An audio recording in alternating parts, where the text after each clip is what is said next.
Hey all, welcome back to the channel. Today I'm going to show you how to remove, inspect and replace the engine air filter on this 2010 Toyota Tundra.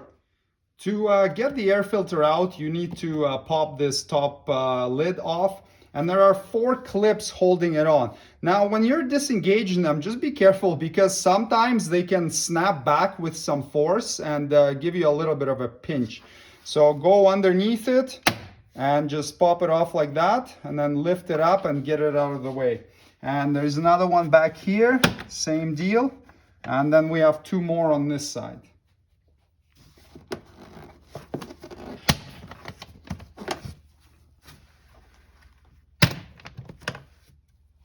Now we can lift the lid off. Just beware of this mass airflow sensor wire here. Don't try to lift the lid 2 feet up in the air because you're gonna pull on a wire. But you can lift it just enough and then get under there and pull the air filter out like this.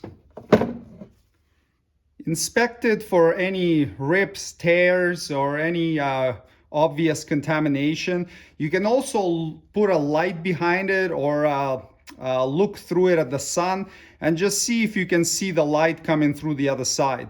If it's really dirty and obviously damaged, then you replace it.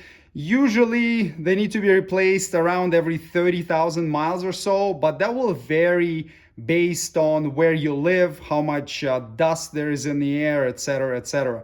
This one still looks pretty good. We can look at it through it at a light and see what we see. So I got a light behind it, and as you can see, it's still quite clean on the inside. It's not clogged at all. So we can go ahead and reinstall this one. If you need to get a replacement, I'll put a link in the video description for where you can get one. Lift up the lid and reinstall it. Now be aware that it's rectangular, not square.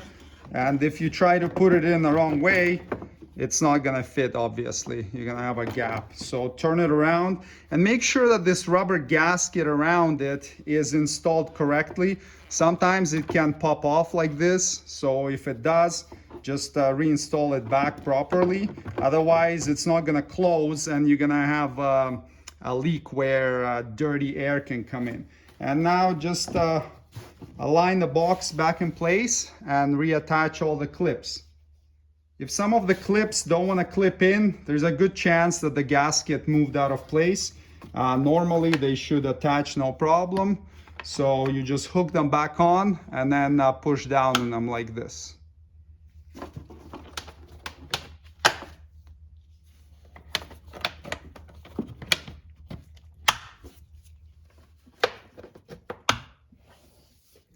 Verify that it's sitting nice and level, and if you were able to easily clip all the clips, that means you've installed the box correctly, or the lid, and there you go. Engine air filter inspection and replacement is completed.